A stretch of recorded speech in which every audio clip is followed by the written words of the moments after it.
Okay, so mine is actually something that Alex Cox recommended on the first episode of the year in answer to my gratitude then, which was Datum, which is a great app for sort of just tracking whatever it is you want to track. And they had recommended at the time Chronicling, an app by the developer Rebecca Owen. And the first thing I want to say about this app, and then I'll talk about the functionality in a second, but it is so it is so incredible to me when you start using an app. It's beautiful. The UI is intuitive. It has just the right kind of constraint, right? Like it does some of the things you need it to do right away when you go looking in the settings, but then it doesn't give a person like me too much opportunity to just fiddle and not actually utilize the app. And it's in regular development and updates, and meaningful features are added. And it's just a wonderful app. It's chronicling with a Ling and not. It's missing. Let's just say it's missing a vowel. That's all I'm going to say. So you go on that little goose chase. But anyway, so it's one of these apps that allows you to say, I want to press a button every time I actually call my father. I want to I want to press a button every time I get an oil change. I want to press a button every time I take a shower. In my case, I was joking with Alex about that on Mastodon, but it's not really a joke. Like it's a good indicator of mental health, right? And Rebecca in this app has made that not only very easy to do, but also very beautiful. And there's also just kind of the cool thing is you can choose the scope of time in which you're tracking these things. Is it inside of a week, inside of a month, inside of a year?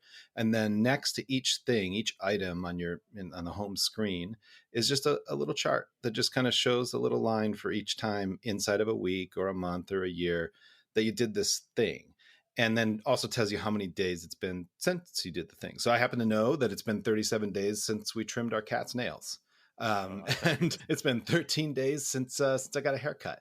And what I love about it is it's not at least the way it allows you to use it, not so much for like habit building. Like I think a lot of those apps, I said this when we were talking to Alex about this kind of app, is like a lot of those apps are designed in a way that makes sort of a judgment call. Like you're supposed to decide what you're supposed to do, and then you're rewarded with haptics and confetti every time you do it, right? Which feels great. It's prescriptive versus descriptive.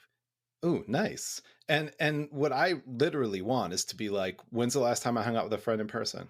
When's the last time we went out to a restaurant? Like, I actually want to see that stuff, not because I feel bad when I see it, but it helps me a little bit. I'm like, oh yeah, no, I probably should get a haircut or whatever it is, Haircut's a terrible example. I have so many things I'm tracking in there, but a lot of them are about relationships and just like well-being, like things that are sort of good indicators. Yeah.